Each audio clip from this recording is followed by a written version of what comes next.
Pozdrav svima, ja sam Teo Samarđija, student 3. godine preddiplomskog studija računarstva na FERIT-u. I održat ću vam prezentaciju o svom seminaru Fonološka evolucija jezika, o mom istraživanju o alternativnoj povijesnoj lingvistici. O tome što znače imena. O tome sam već objavio jedan YouTube video, te sam objavio tekst etimologija Karašica u Valpovačkom godišnjaku, te u časopisu Nacionalne manjine regionalne studije, koji izlazi u Šopranu. Dakle, mislim da je apsurdno očekivati da računalni model može predvidjeti kakvi će u budućnosti biti vokabular, semantika ili morfosintaksa našeg jezika. Vokabular će naime ovisiti o politici, iz kojeg će se jezika posuđivati riječi i o razvoju tehnologije, a oboje je nemoguće dugoročno predvidjeti. Morfosintaksa isto donekle ovisi o političkoj situaciji, jer jezici s mnogo adult learners, kao što su engleski ili kasnije latinski, pojednostavljaju morfologiju i kompliciraju sintaksu. Ali mislim da nije apsurdno očekivati da računalni model može predvidjeti bolje nego slučajno kakva će u budućnosti biti fonologija našeg jezika. Dakle, kakav je state of the art? Pa evo, koliko sam našao na internetu, nekakav Cadel Watson napravio nešto slično, računalni model koji predviđa kako će fonologija jezika izgledati u budućnosti, ali koliko sam vidio nije napravio nikakvu validaciju. Moj se model fonološke evolucije jezika sastoji od 5 dijelova, svi su pisani u programskom jeziku JavaScript i na prezentaciji su nabrojani. Zašto JavaScript? Pa kao prvo, zato da se može pokrenuti u internetskom pregledniku. Moj model možete pokrenuti u internetskom pregledniku tako što odete na moju web stranicu i kliknete na link Etymology Games s lijeve strane. Kao drugo, JavaScript je relativno dobar jezik za kompliciranu obradu stringova, a moj se model upravo bazira na kompliciranoj obradi stringova. Dakle, prvi dio mog modela je generiranje prajezika. Za to se koristi restriktivna fonotaktika, dok će se dalje u modelu koristiti generativna. Restriktivna fonotaktika naravno ponekad stvara neizgovorljive riječi, ali mislim da će se svako ko je upućen u povijesnu lingvistiku složiti s time da prajezici rekonstruirane komparativnom metodom isto tako imaju neke neizgovorljive riječi, tako da smatram da to nije problem. Zatim ide primjena glasovnih promjena. Za glasovne promjene koriste se izmišljene podaci o tome koji će glasovi najvjerojatnije prijeći u koje. Recimo iz anegdota koje znam iz povijesne lingvistike, činilo mi se da će glas A otprilike dvostruko češće prijeći u glas E nego što će prijeći u glas O, pa sam tako i zadao svom modelu. I takav sam dio koda napisao za svako slovo abecede. Nisam mu zadao pravila tipa da će K vjerojatnije prijeći u C ispred I nego ispred A. Dakle, što moj model ne simulira?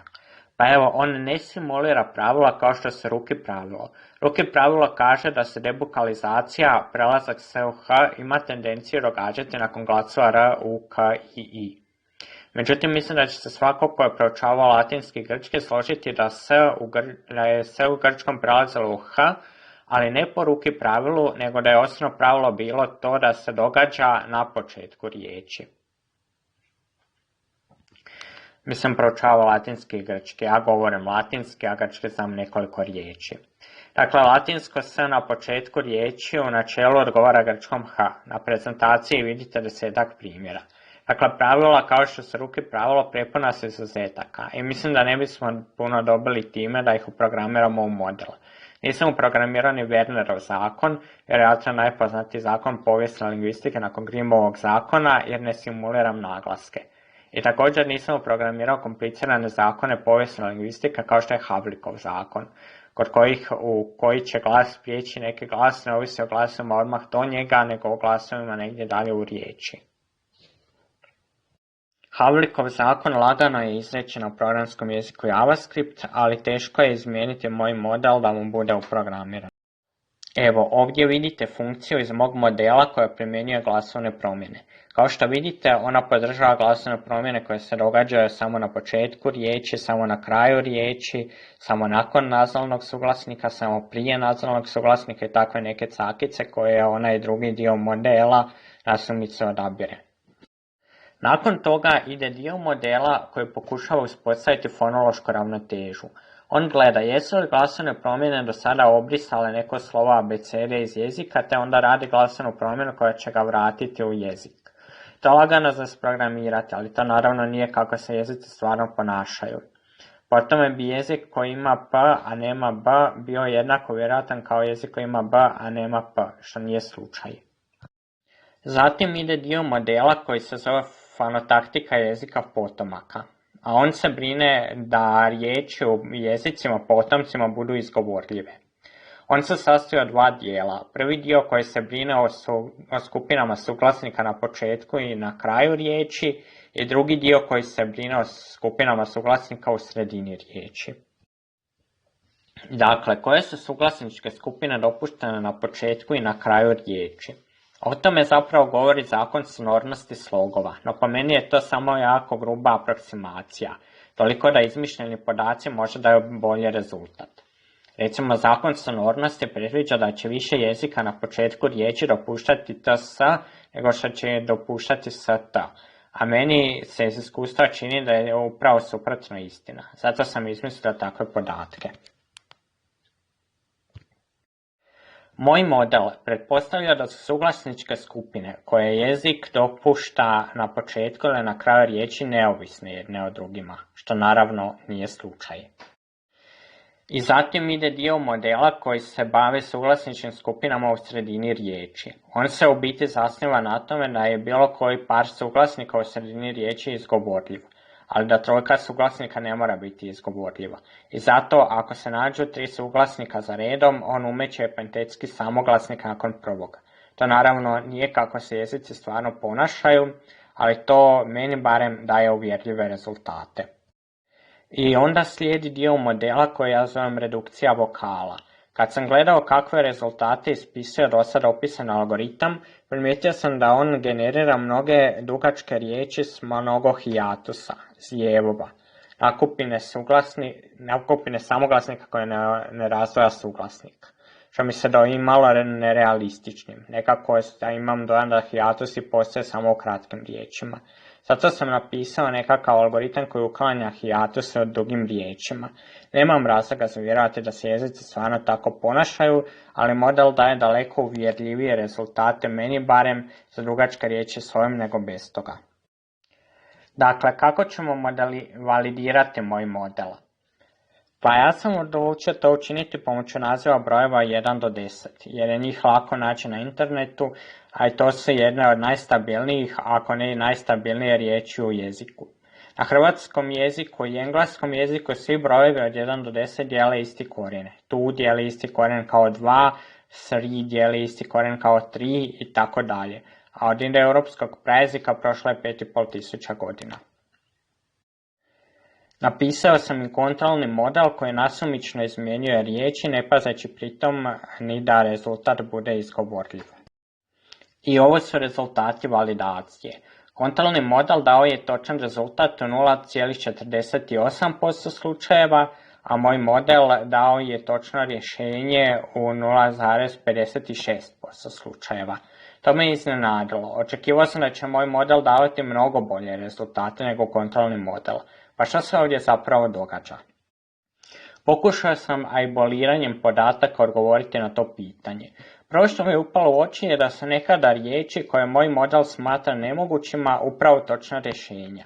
Recimo, nasumičan će algoritam je relativno lako od berberske riječi za broj 10, merau, proizvesti tamazijsku riječ mravu. Za nasumičan algoritam vjerojatnost za to je 2,2%, dok će moj model smatrati da je vjerojatnost za to 0%, jer mu nije uprogramirano da riječ može početi na mr.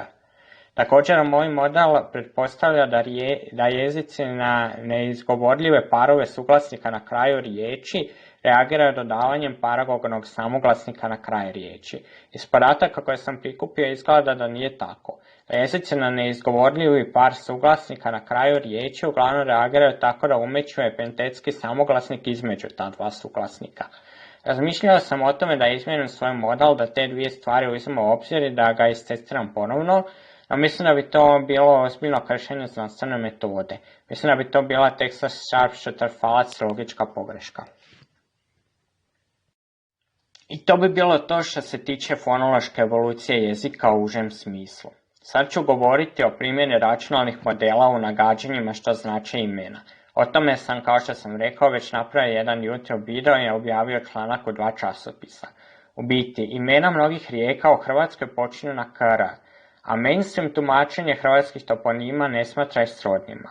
To me zaintrigiralo. Kolika je vjerojatnost da se to dogodi slučajno? Mislim, taj se uzorak da imena mnogih rijeka počinju na kr tumači kao slučajnost, a kako se meni čini, nitko nije ni pokušao izračunati kolika je ta slučajnost. Procijenio sam da u Hrvatskoj ima 100 imena rijeka, te da 6 njih počinje na kr. Ne znam kako to točnije procijeniti. Pa krenimo s krajnje pojednostavljenim modelom. Ako pretpostavimo da u hrvatskom jeziku postoji 20 puta 20 jednako 400 parova suglasnika koji se s podjednakom vjerojatnosti pojavljuju na početku riječi, vjerojatnost da se ono dogodi slučajno iznosi približno 1:10.000. Na prezentaciji vidite program u C-u koji to računa pomoću takozvanih birthday calculationsa, nazvanih po paradoksu rođendana. No, smijemo li uistinu pretpostaviti da u hrvatskom jeziku postoji 20 puta 20 jednako 400 parova suglasnika koji se s podjednakom vjerojatnošću pojavljuju na početku riječi, to jest da kolizijska entropija para suglasnika u hrvatskom jeziku iznosi približno binarni logaritam od 400 bita po simbolu. Napisao sam program koji mjeri kolizijsku entropiju suglasnika u nekom stringu, te sam mu zadao neki dugačak tekst na engleskom jeziku. Očekivao sam da će ispisati rezultat nešto manji od binarnog logaritma od 21 bit po simbolu, jer engleski jezik ima 21 suglasnik. Međutim, on je ispisao da kolizijska entropija suglasnika u tekstu na engleskom jeziku iznosi svega binarni logaritam od 11 bita po simbolu. Pa na što onda odlazi sva ta entropija u ljudskim jezicima?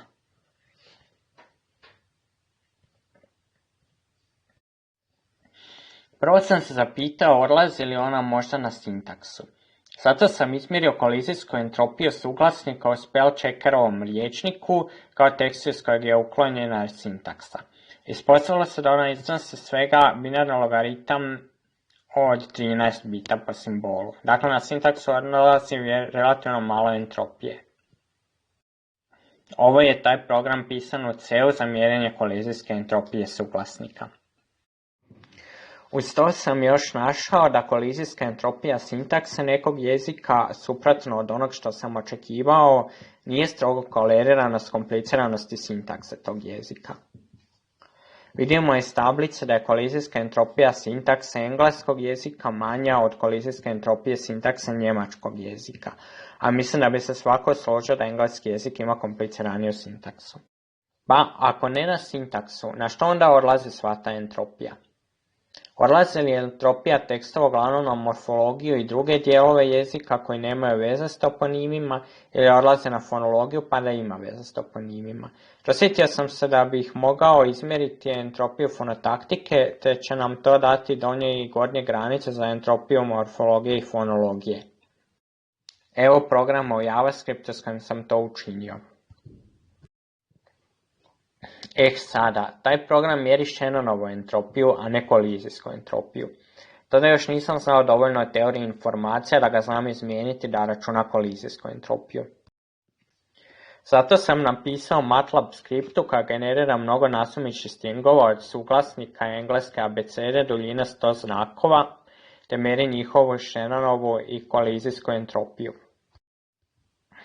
Evo te MATLAB skripte. Evo što je ta MATLAB skripta nacrtala. Pomoću toga procijenio sam kolizijsku entropiju iz Shannonove. Evo do kakvih sam rezultata došao. I dakle, izračunao sam da je vjerojatnost da se onaj uzorak da naziv rijeka počinju na kr dogodi slučajno negdje između 1:300 i 1:17. Mislio sam da će se svako složiti da je ona bliže 1:300. Ali kada sam svoj rad poslao profesoru Franji Joviću, on se nije s time složio. Rekao je da misli da na fleksiju, to jest na morfologiju, ne odlaze mnogo entropije. I da je prema tome vjerojatnost negdje bliže 1:17. U svakom slučaju, taj uzorak je gotovo sigurno statistički značajan. Po meni to dovodi u pitanje mainstream tumačenje hrvatskih toponima i daje malo kredibiliteta ovom alternativnom tumačenju hrvatskih toponima. Hvala na pozornosti. Gledajte, ja razumijem da se nekome tko je upućen u mainstream tumačenje hrvatskih toponima moje ideje mogu činiti ludima.